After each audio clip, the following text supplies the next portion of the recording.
The gun is already out when the door closes. Not a warning flash, not a show. A real pistol, flat on a small backroom table, pointed sideways like it belongs there. Late night, a Harlem club's rear office, cigarette smoke hanging low, and Bumpy Johnson doesn't reach for anything. He just looks at the metal and lets the silence talk first. Two men in dark coats stand between him and the hallway, shoulders angled like they're trained to block exits. One keeps his hand inside his pocket the whole time. The other taps the table once, right next to the gun, like he's counting down. "Mr. Johnson," he says, calm as paperwork. Bumpy's chair doesn't scrape. His fingers don't fidget. His eyes flick to the gun, then back to their faces, like he's memorizing a chessboard. In some accounts, they weren't Harlem guys at all. Outsiders carrying the kind of confidence that comes from someone else's name behind them. Lucky Luciano's name didn't need a business card. It traveled ahead of the men, ahead of the guns, ahead of the threat. The message was supposed to be simple. We can reach you anywhere. And the stakes were supposed to be simpler. Bumpy's life, his reputation, his control of the room he was sitting in. One of them nudges the gun a half-inch closer with two fingers, a slow insult. "You know why we're here," he says. Bumpy finally moves, just one motion, sliding his glass away from the gun's line, like he's making space for a conversation. "I know why you think you're here," he answers. The gun stays on the table. The men keep standing. The air feels tight, like the room is holding its breath. You need to understand what a backroom table meant in Harlem. Not a piece of furniture. An altar. Cash counted there. Favors traded there. Promises made there with a handshake that didn't need witnesses. And a gun on that table wasn't just a weapon. It was a stamp. It said the negotiation was no longer a negotiation. So when Luciano's men put that pistol down first, they were trying to write the rules right in front of Bumpy's face. 3 weeks earlier, according to accounts that float around barbershops and old-timers' stories, Bumpy had been tightening his grip on the street code, the kind that keeps money moving and bodies from dropping in public. A quiet hustle is a powerful hustle. You keep the club open, you keep the numbers running, you keep the police heat low. The rule was simple. No chaos inside the room where business gets done. You could hear that rule in every lowered voice, every envelope slid across a counter, every door locked with 2 turns of the key. But rules attract challengers, and challengers don't always come with fists. They come with invitations. A message gets carried in a small, ordinary object.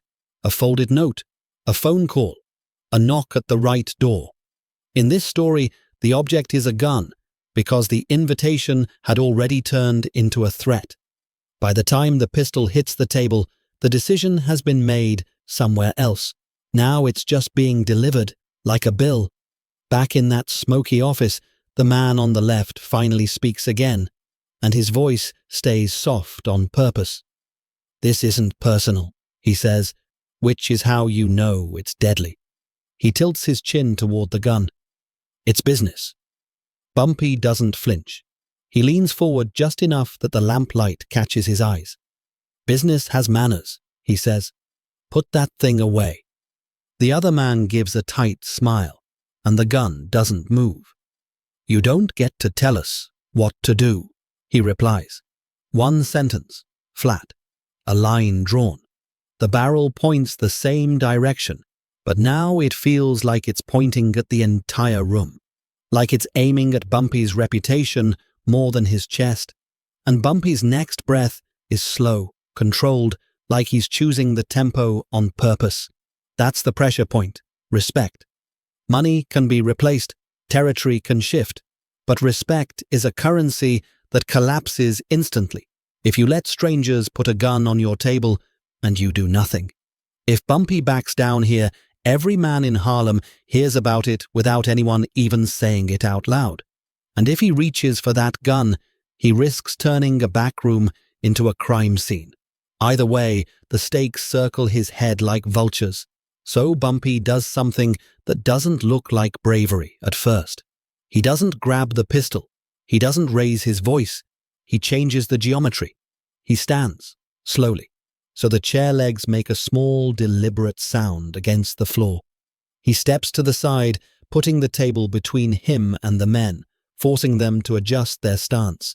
He's not reacting to the gun. He's repositioning the men who brought it. The man with the pocketed hand shifts his feet. The other one's eyes dart. One quick glance to the door, like he just remembered it exists. Bumpy notices that glance. He lets it hang there. "How many of you are out there?" he asks, not accusing, measuring. No answer, just the low hum of the club outside, bass notes bleeding through the wall. Bumpy nods once, like he received the information anyway.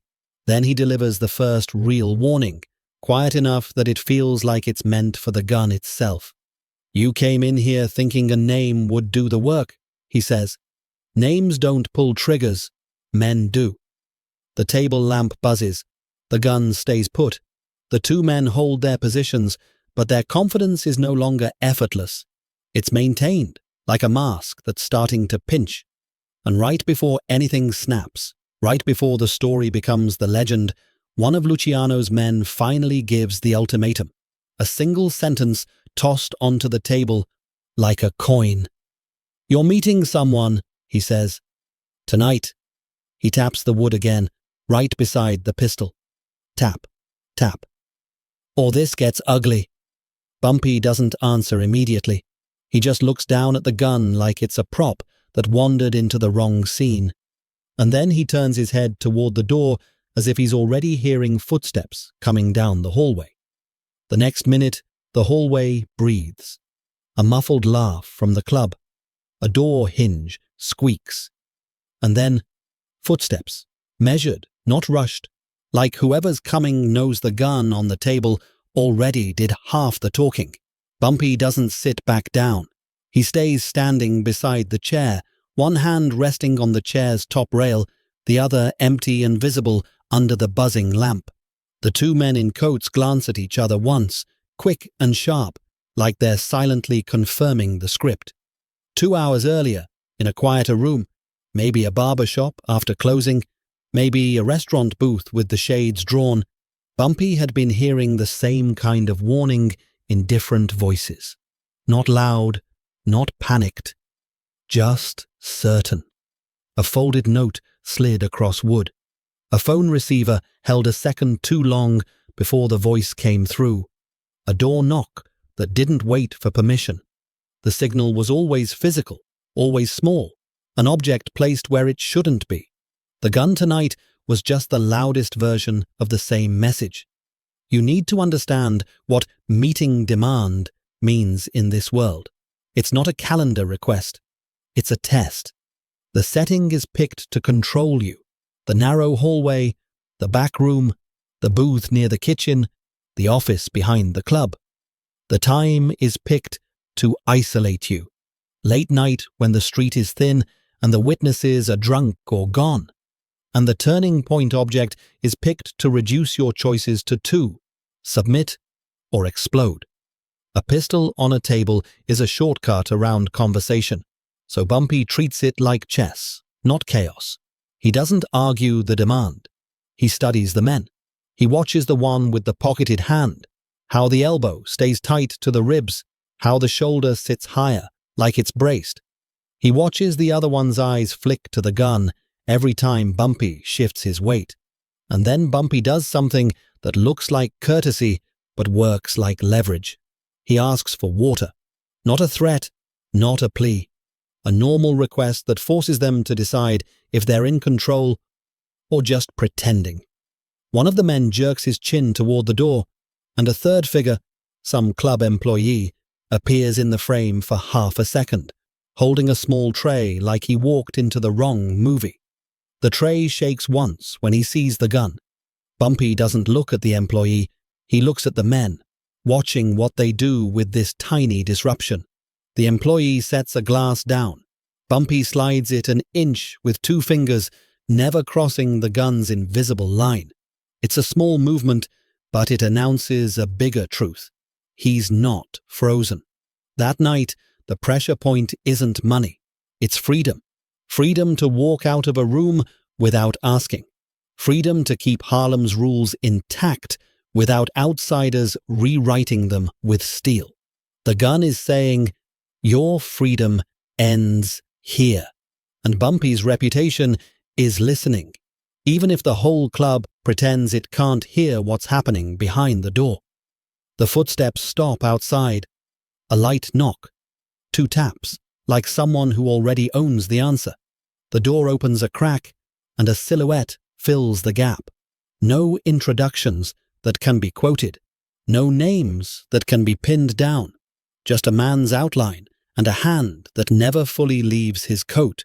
The 2 Luciano men straighten subtly, like soldiers when an officer enters, and that tiny posture change tells Bumpy everything he needs to know about hierarchy. The newcomer doesn't touch the gun. He doesn't have to. He positions himself so the table is between him and Bumpy, then tilts his head toward the pistol like it's a bookmark in the conversation. His voice, low, controlled, lands without strain. You understand the offer, he says. It's not framed as a question, but it is one. Bumpy's answer is measured, and it's deliberately incomplete, the way you answer when you're buying time. I understand the message, he replies. 3 days earlier, according to accounts, Bumpy had started quietly laying his own pieces without making a show of it, not marching muscle down the street, not calling a meeting in a crowded spot. Quiet moves. A favor collected from someone who owed him. A nod given to someone who watches doors for a living. A small whisper passed along. If strangers show up with guns, I want to know before they cross the threshold. That's how a man gets 2 steps ahead. Not with firepower, with information. Now those steps matter. Because while the 3 men in the room think the gun is the only object that counts, Bumpy is looking at other objects. The door handle, the lamp, the glass, the chair, the angle of the hallway. He's measuring sound. He's thinking about how fast a scream travels through a club, how quickly a crowd becomes cover, how quickly police heat arrives when a single shot cracks the night. The gun on the table is loud, but it's also risky for them. That risk is his leverage. The next morning, if he survives tonight, people will ask one question in 100 different ways. Did Bumpy get punked? That's why he can't let the gun stay on his table like a permanent stain. But he also can't turn this into open war. Harlem money doesn't like fireworks. It likes quiet. It likes continuity. It likes the street code that keeps business flowing and bodies out of the headlines. So Bumpy shifts the negotiation without appearing to. He steps closer to the table, not reaching for the pistol, just narrowing the space. He lowers his voice, forcing them to lean in if they want to hear, forcing proximity, forcing vulnerability. If this gets ugly, he says, nodding once toward the gun, it gets ugly for everybody in the building. No threat of violence. A reminder of consequences. A chess move that turns their weapon into a liability. The man who delivered the ultimatum earlier tightens his jaw. His fingers hover near the gun, but don't touch it. The newcomer's eyes stay flat, but his attention sharpens. You can feel it in the way the room goes quieter, like even the bass from the club dips for a second. This is the moment right before the title moment, right before the exact action that makes men with guns decide they don't like the odds. And then the newcomer gives the final push, a single sentence that tries to seal Bumpy into a corner. Walk out with us, he says. Right now. The gun stays on the table, still sideways, still ready, still daring him to do something stupid. Bumpy looks at the pistol one more time. He doesn't blink fast. He doesn't swallow hard. He does the opposite of panic. He slows down. He reaches to the chair rail again, fingers wrapping the wood like he's steadying a thought, and he takes one controlled step toward the door, close enough that the hallway light spills across his shoes. Two men shift to flank him. The pocketed hand stays pocketed. The gun remains where it is, but the threat follows anyway, carried in shoulders and breath and distance. And as Bumpy crosses the threshold, he angles his body just slightly, one subtle turn of the torso, like he's about to do something that will either get him killed or make Luciano's men back off without firing a shot. The hallway is narrow enough that shoulders scrape the air. Late-night light leaks from the club floor in thin bands, and the sound is muffled, bass thump, a burst of laughter, glass clink, like the building itself is trying not to notice what's happening behind the door. Two men drift to either side of Bumpy, close enough that their coats brush him if he stops. The turning point object is still back on the table, but the threat has moved into the corridor with them, carried in the shape of hands and distance. Bumpy walks 3 steps, then stops on the 4th. Not a dramatic halt, just a clean pause that forces everyone else to choose, collide with him or reveal their intentions. The man with the pocketed hand shifts too late and bumps his shoulder lightly into Bumpy's back. A small contact, a big message. Bumpy turns his head a fraction and speaks without raising his voice. "Don't touch me," he says. One line, short, final. The newcomer, Luciano's voice in this scene, even if his name isn't spoken, doesn't flinch. He keeps his eyes on Bumpy's face. "Keep walking," he replies. The words are soft, but the hallway makes them feel loud. The two gunmen adjust their feet again, trying to recover control of the spacing. That spacing is everything. In close quarters, a pistol is power. In the wrong angle, it's a trap. You need to understand what Bumpy does next, because it isn't a quick draw or a fist fight. It's leverage. It's chess. He takes one more step, then reaches out, not toward a weapon, but toward the wall-mounted light switch beside a doorway. A plain switch. The kind nobody thinks about until it's used. His finger hovers there for a half second, and everyone sees it. The right-hand gunman snaps, "Don't!" Too late. Bumpy flips the switch. The hallway light dies instantly, and the building's shadows swallow the men's faces. The club noise surges in perception because sight just got stolen. In the dark, a gun is dangerous, but also uncertain. You can't aim at what you can't confirm. You can't shoot without risking the wrong body, the wrong witness, the wrong consequence. And Bumpy doesn't move like prey in the dark. He moves like someone who planned for it.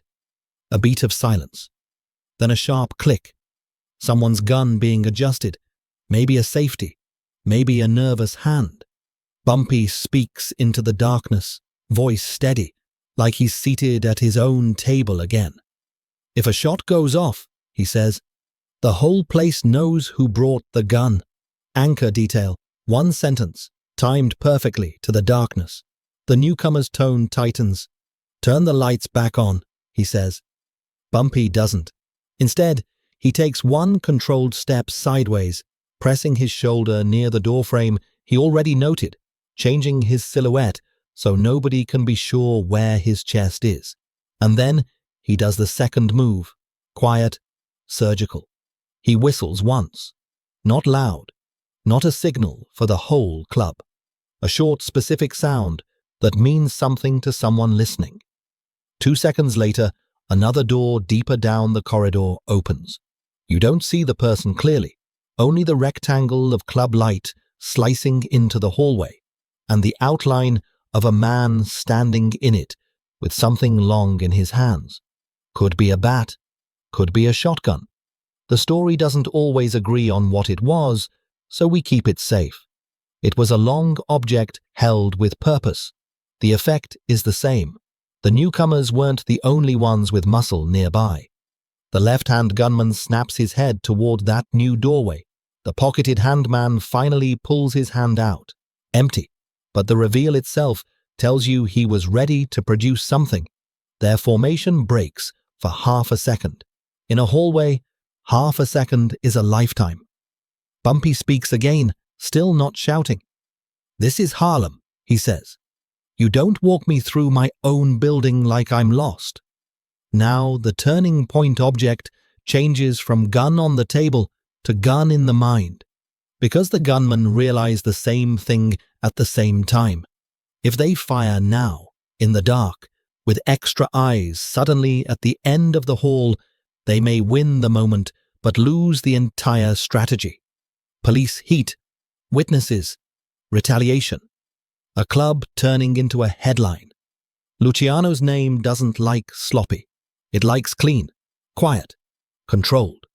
The newcomer takes a half step back into a sliver of light from the club floor, just enough to show he's recalculating. "You're making this harder than it has to be," he says. That line isn't frustration, it's negotiation. Bumpy answers with a gesture instead of a speech. He reaches into his own pocket slowly and pulls out something small and flat. Not a weapon. A folded wad of bills, maybe. Or a note. The story varies, so we frame it as what it functionally is. A token. He holds it between two fingers, letting it catch the thin light from the doorway. "I can make things easy," he says, "or I can make them loud." One of the gunmen laughs once, sharp and humorless. "You think money," he starts. Bumpy cuts him off with one short line of dialogue that lands like a slap. "I think consequences." That's the exact action, exact reaction. The action. Bumpy kills the light, whistles, reveals he's not isolated, and forces them into uncertainty. The reaction. Their posture changes. Their spacing loosens. Their confidence becomes cautious. And the consequence begins right there in the hallway. Luciano's men stop trying to escort him like a prisoner and start treating him like a variable they can't fully control. The newcomer exhales slowly, like he's smoothing anger back into discipline. "Turn the lights on," he says again, but the demand is weaker now. It's a request wearing a demand's clothes. Bumpy doesn't turn them on immediately. He waits 2 beats. 1, 2, so the pause itself becomes a lesson. Then he flips the switch back up. The hallway returns, harsh and plain, revealing the men's faces in a new way, less certain, more alert. The gunman's hands are visible now. The long object silhouette at the far doorway remains still, watching. The newcomer lifts his chin toward the backroom door they came from. "We talk inside," he says. "Not you come with us. Not walk. Talk." The balance shifted. The next morning, because Harlem always talks, the rumor spreads in the kind of sentences people repeat with a grin. Bumpy got walked up by Luciano's men. And then the hallway went dark. And nobody fired. That nobody fired is the point. It means Bumpy didn't just survive. He controlled the temperature. He made men with guns decide the risk wasn't worth the shot. Back in the office, the gun is no longer the centerpiece. It's still there, but it's been demoted. The newcomer sits this time, just briefly, without leaning back, like he's refusing comfort. One gunman stays by the door. The other stands near the table, but he doesn't touch the pistol. Bumpy sits opposite, calm, and slides his glass to the side again, reclaiming space. "Now," Bumpy says, "say what you came to say." The newcomer gives him the clean version, a proposal framed like inevitability, territory, respect, order, the kind of offer that's really a pressure test. Bumpy listens without nodding, eyes fixed on the man's mouth, like he's counting each word's weight. When it ends, Bumpy answers with the thesis made real. Power isn't the gun. It's the ability to make the gun useless. He leans in once, controlled, and delivers the line that seals the legend. "You brought a pistol to my table," he says, And still you had to ask me to talk. Then he taps the table. One tap, exactly where the gun had been nudged earlier. That tells you who owns the room. The men don't like it. You can see it in the tight jaw, the narrowed eyes. But they also don't challenge it. The next immediate change is subtle. They stand down without standing down. The gun stays put. The threats become words. The escort becomes an exit negotiated, not forced. 2 days later, according to accounts, Luciano's men don't come back the same way. No gun on the table, no hallway escort. Messages get delivered through softer objects. A phone call, a note, a request for another sit down. Because the message Bumpy sent was clear. You can bring weapons into Harlem, but you don't get to dictate the rules inside the room where Harlem business breathes. And the meaning lands like a brutal closing line because it's not romantic. It's practical. In a world built on fear, the highest power is making fear hesitate.